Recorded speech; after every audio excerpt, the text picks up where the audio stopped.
आज हमारा करादौटी district BJP unit ने एक जॉइंट इंट्रैक्शन प्रोग्राम रखा है कम क्लैरिफिकेशन अबाउट अप्रा एक्ट 1978 का बहुत ताली मंडल और पालिन मंडल को मिला के जॉइंट पे ये में पंचायत लीडर और पार्टी वर्कर्स सबको कोलैबोरेशन में आज मीटिंग रखा है।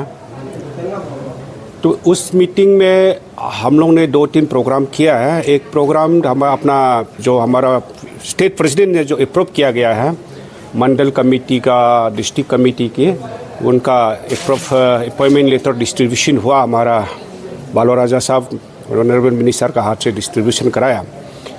सेकेंड, हम लोग 1-2 टॉपिक पे बात किया, जैसे हमारा चारू मैडम ने हमारा जेडपीसी है वो पंचायत और पार्टी का रिलेशनशिप में टॉपिक में बात किया। देन हमारा मंडल प्रेसिडेंट पालिन ने पार्टी डिसिप्लिन के बारे में बात चला।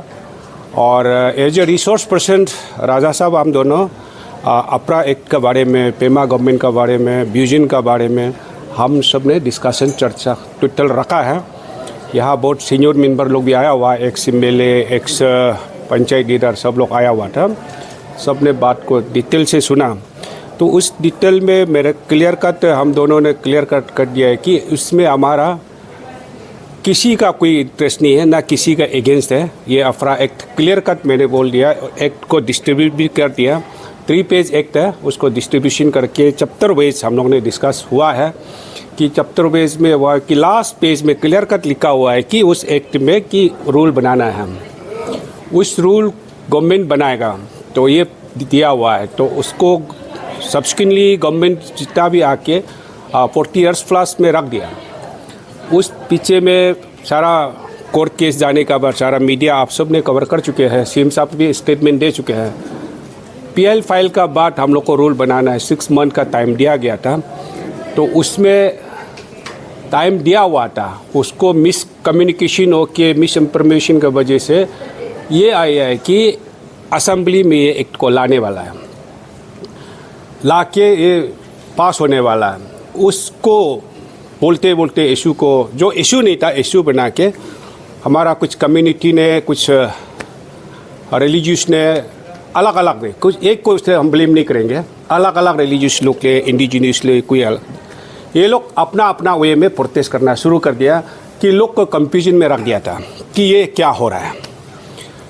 तो हम दोनों अभी राजा साहब भी कैबिनेट मिनिस्टर हिसाब से, हम या गवर्नमेंट में एक एमएलए के हिसाब से हम लोग ने क्लियर कर देखा है कि ये ना असेंबली में आएगा, ना हमारा गवर्नमेंट का एक एजेंडा है, ना हमारा बीजेपी पार्टी का कोई एजेंडा, मैनिफेस्टो तो था ही नहीं। ये इस इशू को, जो कोर्ट का डायरेक्शन को गवर्नमेंट जस्ट रिसीव करके रखा हुआ है कि आपको करना है कि नहीं करना है। करना है तो कंसल्टेशन करके करेंगे। हमारा स्टेट चीफ मिनिस्टर ने अनाउंस कर चुके हैं। उसका अलावा भी घेराव करने का, क्या करने का, एक दूसरा आपस करने का, सोसाइटी को डिवीजन का रास्ता में जा रहा था। तो सीएम साहब को कांग्रेचुलेशन देता हूँ कि वो मैनेज किया कि ऐसा नहीं है, clear stand without hesitation clarification stand दे दिया। उस लाइन में हम लोग ने भी आज एक रिजोल्यूशन का तौर पे नहीं है, पर भी हम लोग ने एक डिस्कशन फाइनल किया है कि आज से हम लोग भी मूव करेंगे कि करादादी will start for discussion openly कि ये चीज़ ऐसा है, ऐसा नहीं है। वो सच को बोलने का हम लोग ने आज डिस्कस में आया है कि आज सच क्या है हम सबको मालूम है। ये एक्ट रिफिल होना नहीं होना हमारा हाथ में नहीं है, ये रूल बनाने हमारा हाथ में है। सब कंसल्टेशन करके हम लोग अपना पॉइंट ऑफ व्यू हर कोई इंडिविजुअल दे सकता है। आजकल पेमा गवर्नमेंट बजट को भी पब्लिक से लेता है, राय लेता है, तो ये एक्ट के लिए क्यों नहीं लेगा। रूल बनाएंगे। उस लाइन में हमारा लोग कन्विंस हुआ। करादादी के लिए अभी ये इशू ऑलमोस्ट सॉल्व हमको ऐसा लगा। Thank you.